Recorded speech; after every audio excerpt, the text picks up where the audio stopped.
I think like anything to do with kind of PR really kind of starts off from the idea, and I think a lot of people think you have to be creative to kind of come up with ideas, and I don't necessarily think that's the case. I think you can learn to be creative. I think it's a learned skill.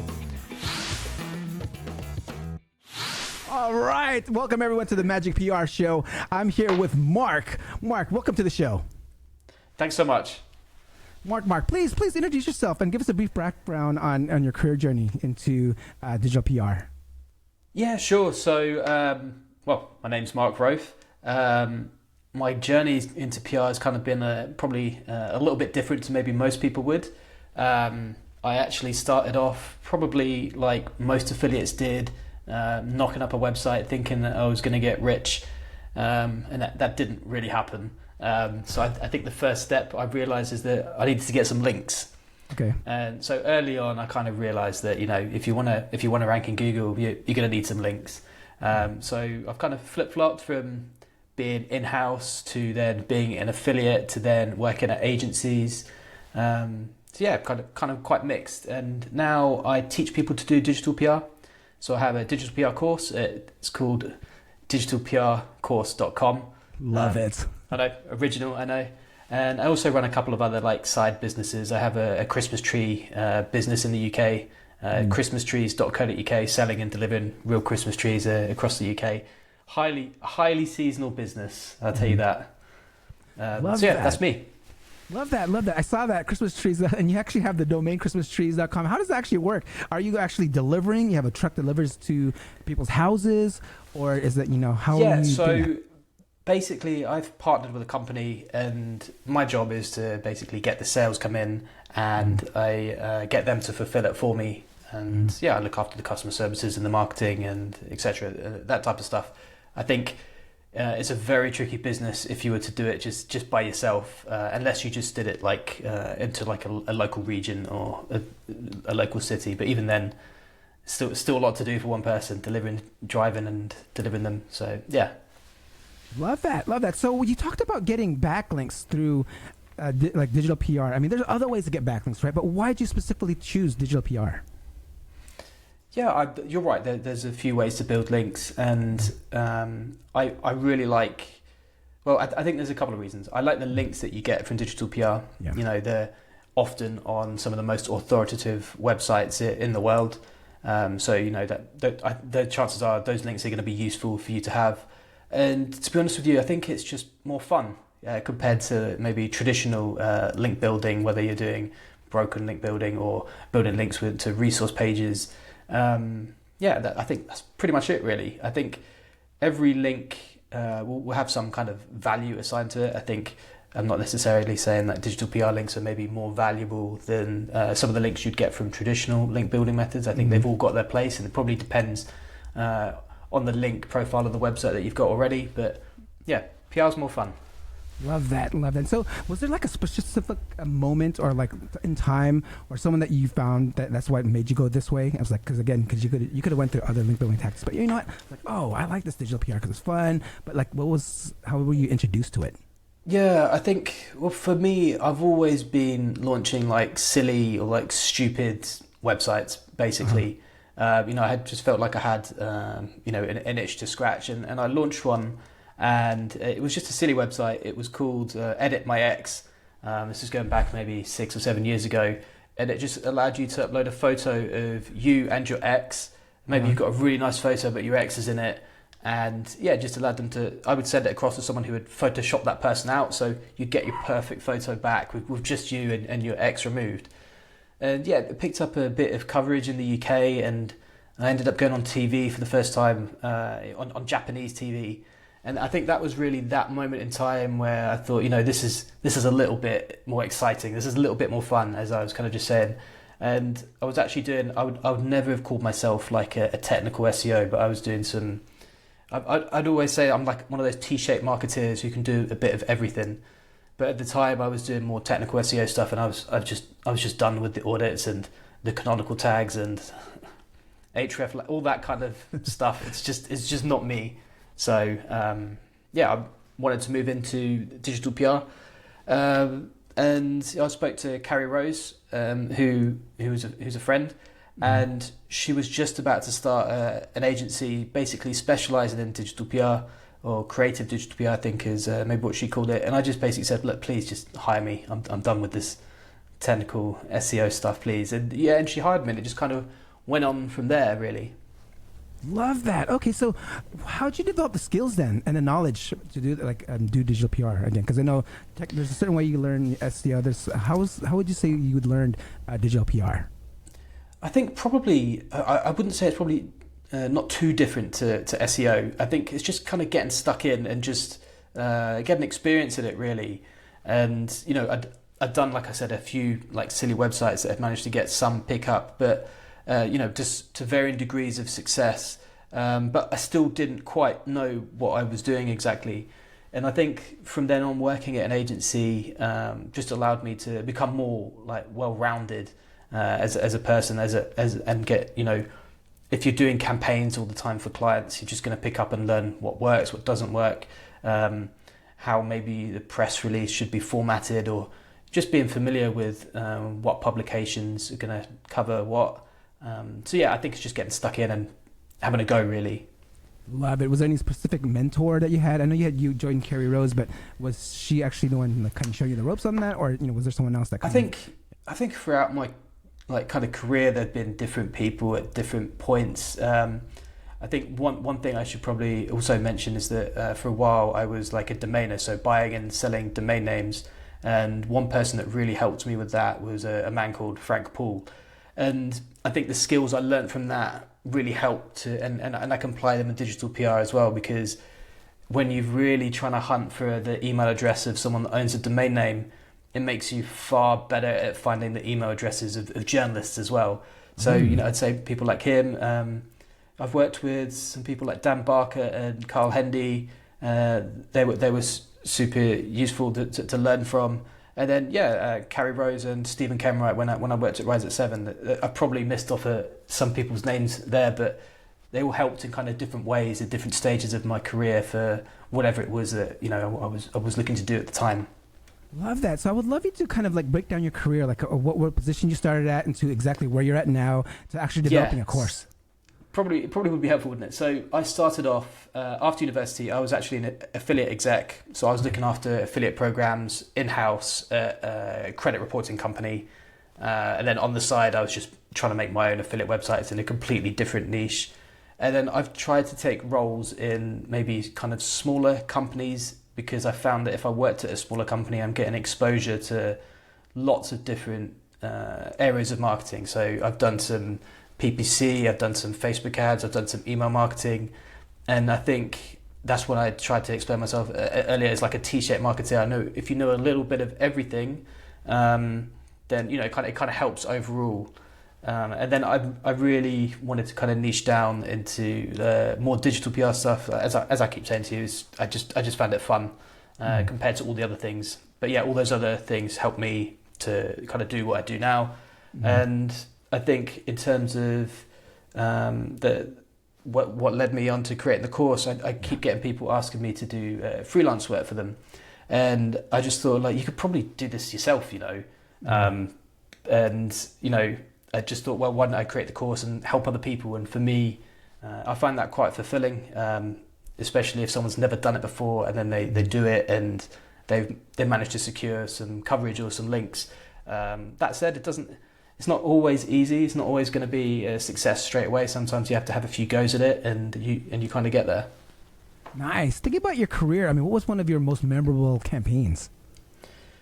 So I think I wouldn't really call it a campaign, but I think the one that's always going to be memorable for me, and probably how everyone would probably maybe think of me whenever I go to events, people always talk to me about it, even though it's happened like 4 years ago.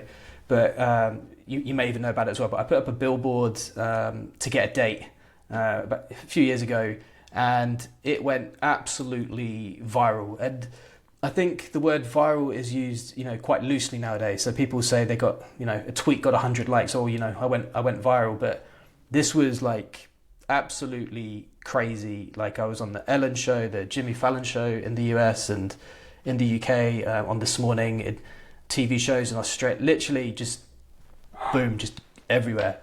So I think that's something that it will always, I'll always remember, and that experience, as crazy as it was, and I think that's probably, just how people remember me now. That is the dating billboard guy, really, or the Christmas tree guy sometimes as well.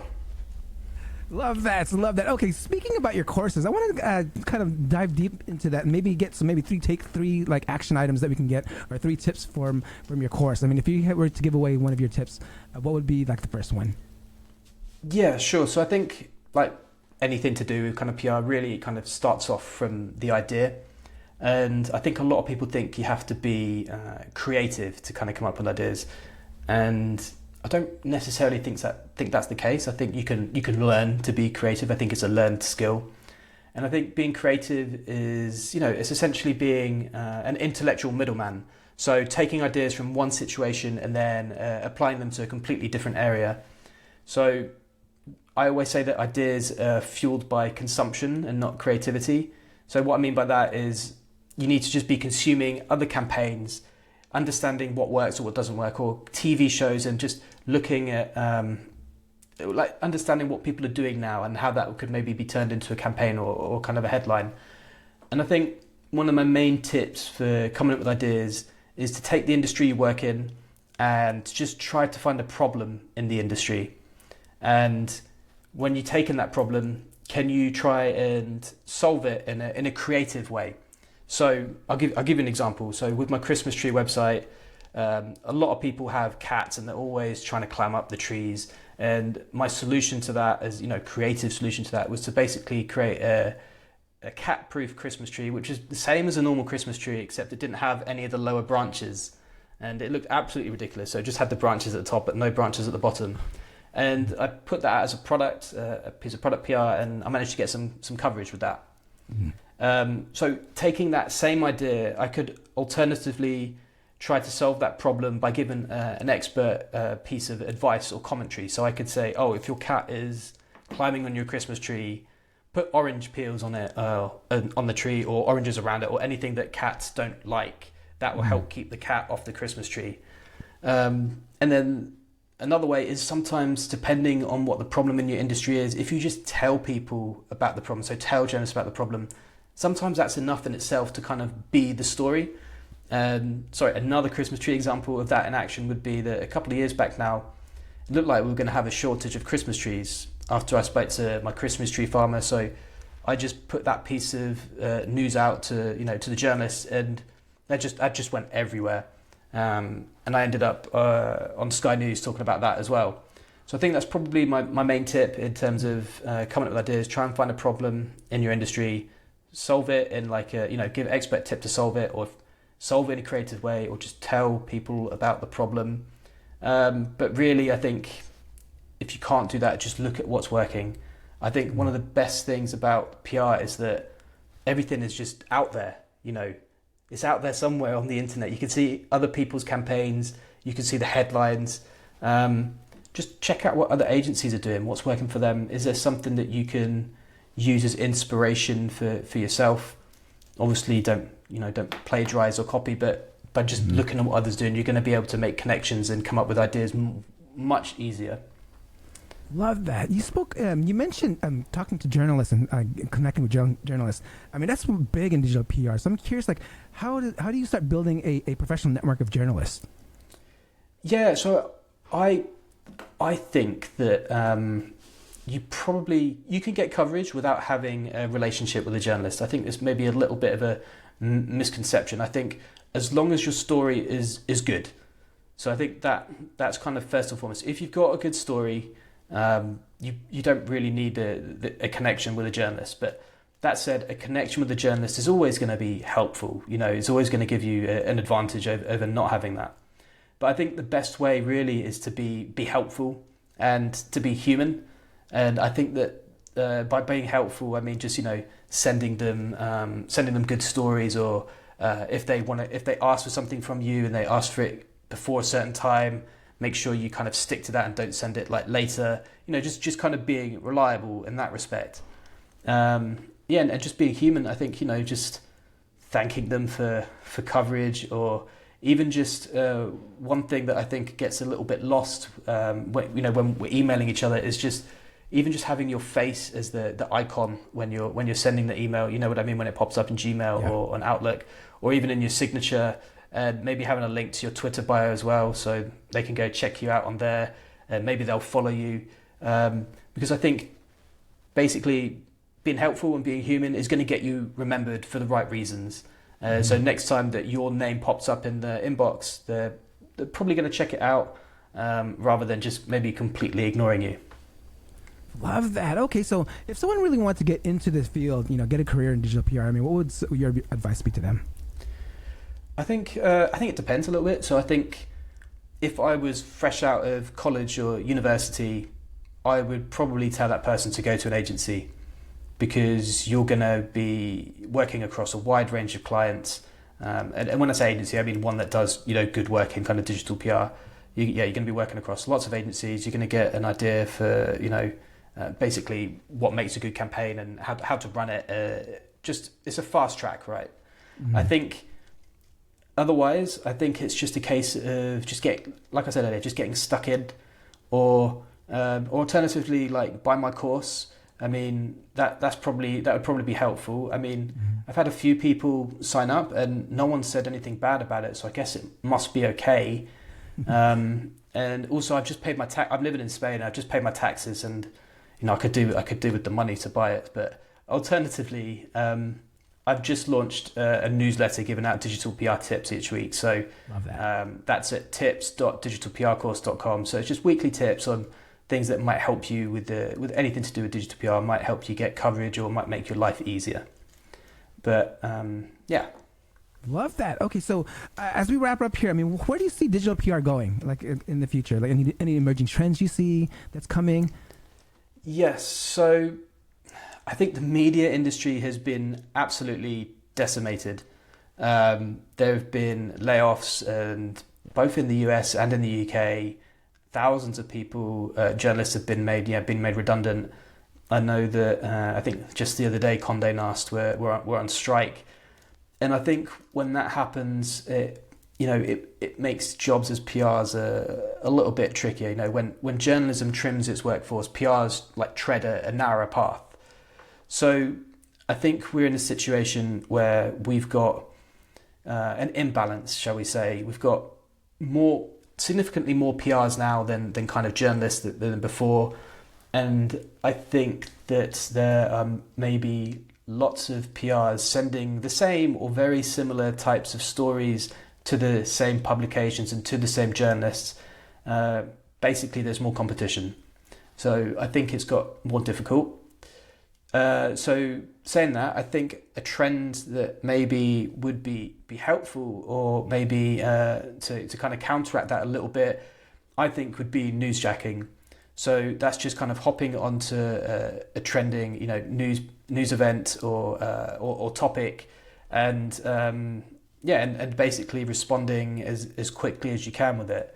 And I think sometimes these can be planned, and sometimes these can be unplanned. So I'll give you an example. So planned would be something like every month in the UK, the Bank of England set interest rates. And you can plan for that, because you can get ready to position your client to give a comment on that, whether they go up, whether they stay the same, or whether they go down. The problem with that is every other PR also knows that day is coming, and so you're competing with them. They're all going to be sending the same thing to the journalist. So that's kind of example of like planned. Whereas maybe an example of like unplanned, like newsjacking would be a company makes layoffs, or they go bust, or whatever. If you can get an expert to comment kind of like now, you're going to have far less competition, because I think some people are some PRs maybe haven't got the news before you have, or maybe they're not so quick to respond, or perhaps they are quick to respond, but there's an approval process in place which kind of slows them down a bit. So I think that kind of area where you're able to react to topics and give, place your client center stage, so to speak, with kind of trending news topics or events, I think that that's going to be an area that I personally would probably focus on, because that probably is what less people are doing, less of the PRs are doing, if that makes sense. Yes, I love that tip right there, and that future of digital PR. I mean, before we go, I would love for you to like give any, like if you have any podcast recommendations, book recommendations, Yes. And then of course, how can people get a hold of you? How can people again sign up for your newsletter and get your course? Yes, so in terms of podcasts, I really like a podcast by the agency PropellerNet. I think it's just called the Digital PR Podcast. So if I was brand new to digital PR, I would be checking that out on Spotify or whatever it is you prefer to use. I think they're across a few of them. It's a really, really good podcast. And in terms of finding me online, you can find me on Twitter at I am Rofe. To be honest, I'm pretty much, I think, everywhere on that, like LinkedIn and I think Meta Threads, or if we're calling Twitter X now. Yeah, that's where you can find me. And if you're interested in learning more about digital PR, I've got a newsletter. It's at tips.digitalprcourse.com. Or if you want to check out my course, that's just at digitalprcourse.com as well. Love it. Thank you so much, Mark, for coming on and sharing your great knowledge here on the Magic PR podcast. I mean, it was a blast to have you on here. No problem at all, and really appreciate it. So thank you.